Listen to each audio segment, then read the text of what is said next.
এই যাবত এত সহজভাবে তুমি শেখো নাই, এত সহজভাবে আমি তোমাকে এখন শেখাবো। আসসালামু আলাইকুম, এইচএসসি 26 ব্যাচ। তোমাদের বাংলা পরীক্ষার আর মাত্র 7 থেকে 8টা দিন বাকি আছে। যদি সেকেন্ড পেপারের কথা বলি তাহলে হয়তো 1টা থেকে 2টা দিন বেশি সময় আছে।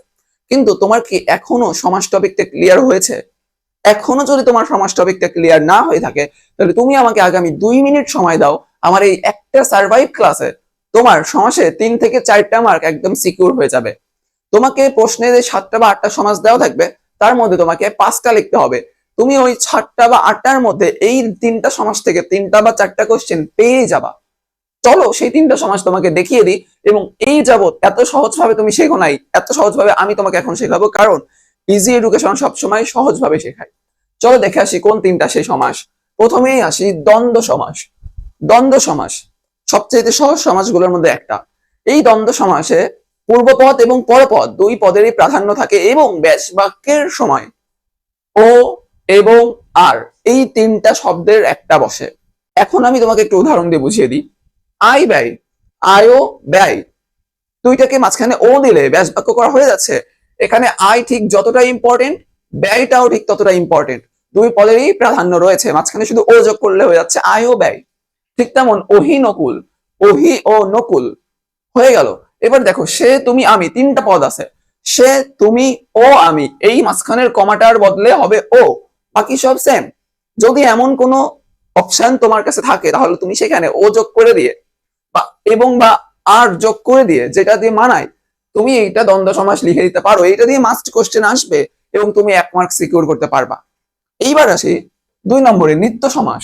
দুনিয়ার যত জায়গায় সমাসের প্রশ্নে তুমি অন্তর দেখবা, এই জিনিসটা তোমাকে একটু বলে রাখি, দুনিয়ার যত সমাসের প্রশ্নে তুমি দেখবা অন্তর, অন্তর শব্দটা আছে, সেই জায়গায় চোখ বন্ধ করে তুমি নিত্য সমাস দিয়ে দিবা, এটা হয়ে যাবে।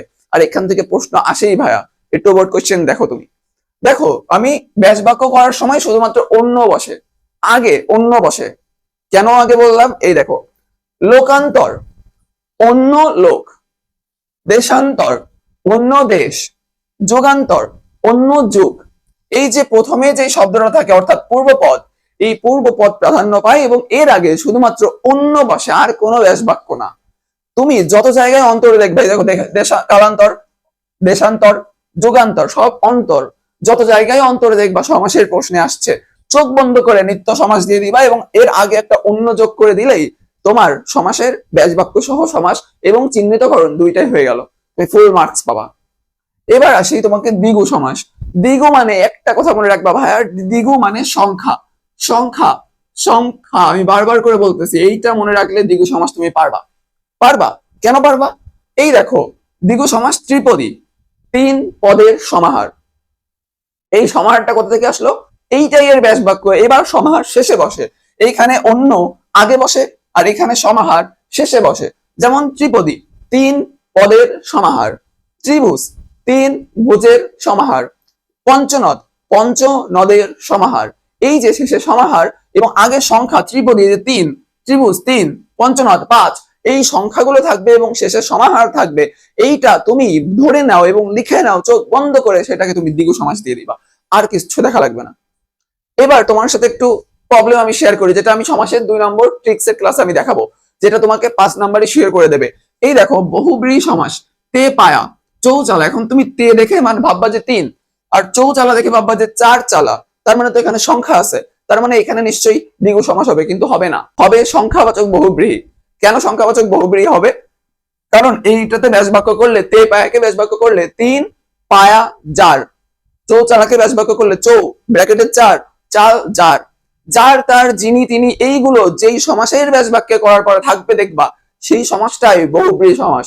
বহুব্রীহির কোনটা সেটা আমরা পরের ক্লাসে দেখবো, কিন্তু যেই সমাসের শেষে যার তার যিনি তিনি থাকে সেই সমাসটাই, সংখ্যা থাকুক আর যাই থাকুক, বহুব্রীহি সমাস। আর যার শেষে সমাহার থাকে এবং আগে সংখ্যা থাকে সেইটা দ্বিগু সমাস।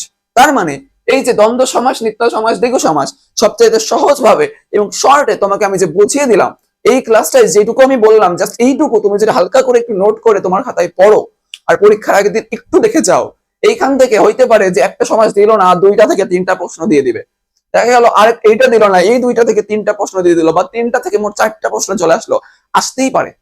তুমি যে 1 মার্কও পাইতে না, সে এখন 3 থেকে 4 মার্ক পেয়ে যাবা 5 নাম্বারের মধ্যে। তোমার আর কি লাগে?